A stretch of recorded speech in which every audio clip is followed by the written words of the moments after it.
our recent experience with government school teachers. And these are teachers who come from, whose students come from some of the most marginalized communities, and where many times children were not available for classes because they were standing in lines to get their food, who did not have resources. And the way we have seen these teachers reach out to their students, giving their salaries to make sure they have their books, they have their food.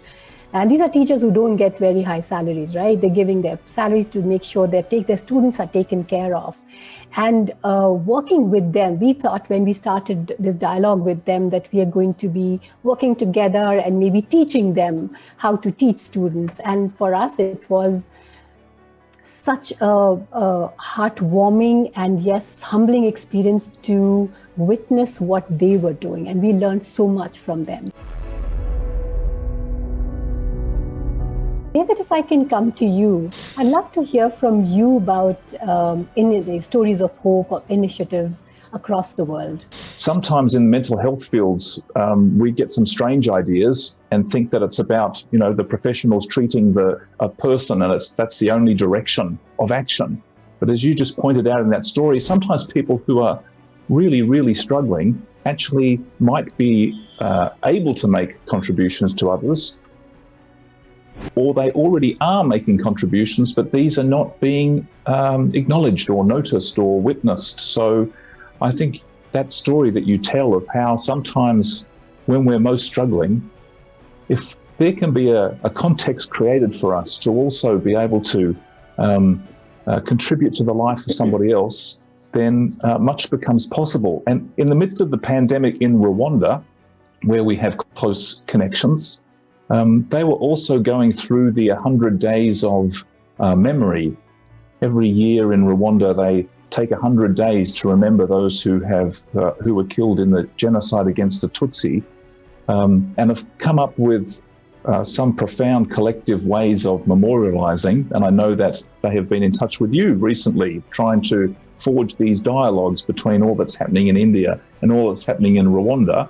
But I'll just tell one story of hope that's come from there, because in the midst of what was many people in their own homes isolated, they turned to social media in quite profound ways to suddenly conduct counseling, I guess you would call it, but via the radio and via WhatsApp. And people who were individually struggling would come up with a name for what they were grappling with in their own home. A Rwandan proverb would be used to describe the suffering that they were going through. But then they'd share this on the radio or on the TV with Dr. Shaist, who was the narrative practitioner there. And suddenly they'd be contributing to each other's lives, even though they were in different parts of Rwanda, even though there was great suffering, but there was some mutual connection, solidarity, and contribution to each other that I'd never seen before. And it came out of COVID that they couldn't meet like they normally did in their commemorations. So they had to do these differently.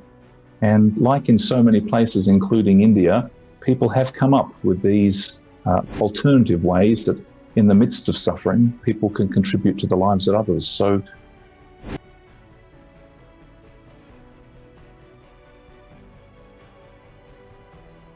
that's one story that is really going to shape practice into the future, I think. Thank you, David.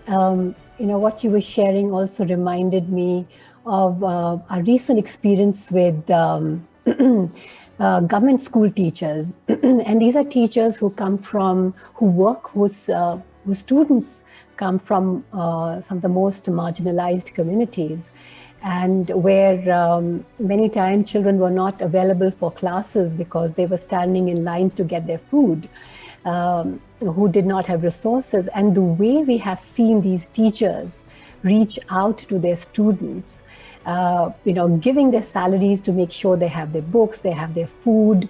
And these are teachers who don't get very high salaries, right? They're giving their salaries to make sure their students are taken care of.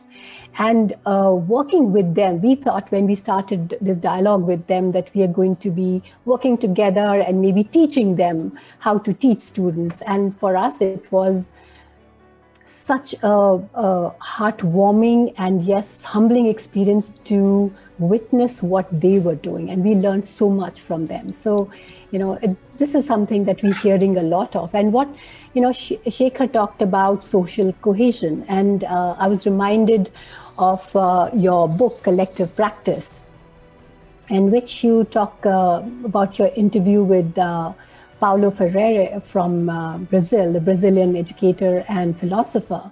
And I loved his lines, and I'm quoting quoting you here, where you said he described that a more pressing concern was that the privileged in the world routinely look for solutions in the wrong places. And then when they cannot find the solutions there, they feel despair and become convinced that broader change is not possible and therefore not worth aspiring to or acting towards.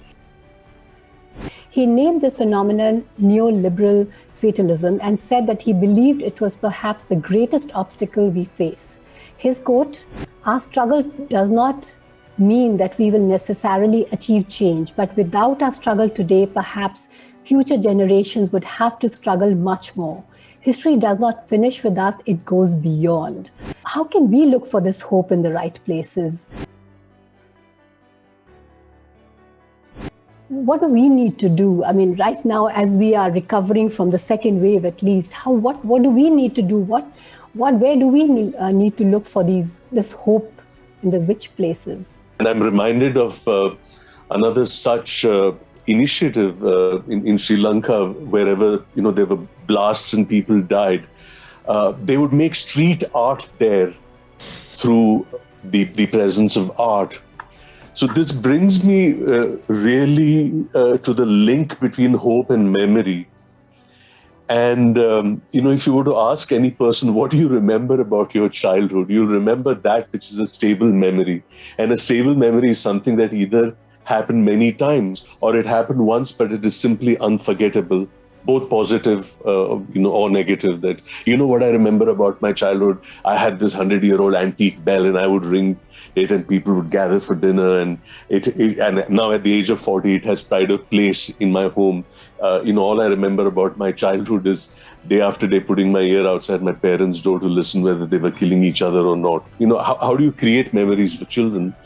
And there is something incredibly anthroposophic in the pandemic about how you create memories through activity of hope. For example, in childcare institutions, some of these kids were actually encouraged to make masks and send it across, sanitize them and send it across to your street hawkers and people who couldn't afford to buy masks, with an additional narrative that something that you have done is actually of use to provide safety to people who cannot afford it, and therefore an affirmed sense of productivity and of a connectedness to people who are serving, unknown people who your farmers and your vegetable vendors and all these small shops that sell stuff for you there.